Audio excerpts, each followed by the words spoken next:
Nombreux sont ceux qui se rendent compte que notre modèle de société va droit au mur. Car nous constatons une accélération du réchauffement climatique. La consommation de l'énergie est passée sur des énergies fossiles qui s'épuisent.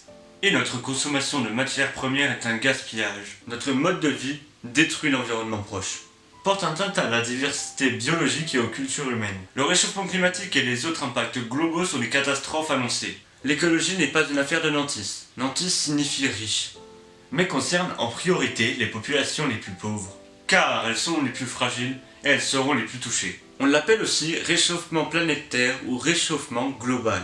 C'est le phénomène d'augmentation de la température des océans et de l'atmosphère terrestre, à l'échelle mondiale et sur plusieurs années. On l'observe plus particulièrement sur ces 25 dernières années. Pour la majorité des scientifiques, ce réchauffement est dû en majorité à l'homme. Le climat de la planète dépend de nombreux facteurs, principalement de la quantité d'énergie provenant du soleil, mais aussi des facteurs tels que la teneur à gaz à effet de serre et en aérosol de l'atmosphère ou les propriétés de la surface de la Terre, qui conditionnent la quantité d'énergie solaire qui sera absorbée ou réfléchie dans l'espace. Il est évident que la température dans plus de 100 pays grimpe de plus en plus, et ce principalement à cause de l'accumulation croissante de dioxyde de carbone dans l'atmosphère. Bien qu'il y ait des variations de température d'une année à l'autre, on ne peut que constater l'évolution globale vers le rouge. La décennie 2001 à 2011 est la période la plus consécutive et ainsi ces années sont les plus chaudes. On voit une diminution de jours de gel en hiver ainsi qu'une augmentation de jours où la température dépasse plus de 25 degrés en été.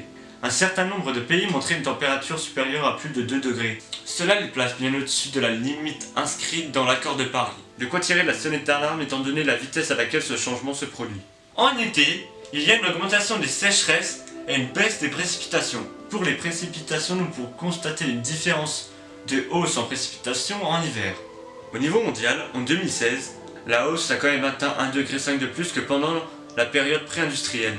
Si le réchauffement planétaire veillait à dépasser ce seuil tout en se stabilisant, les petits états composés d'îles risquent un jour d'être engloutis par la mer. Les coraux disparaissent peu à peu et les vagues de chaleur deviendraient de plus en plus fréquentes et nombreuses. Une vidéo sur YouTube montre que le réchauffement mondial est un phénomène mondial qui touche tous les pays du monde.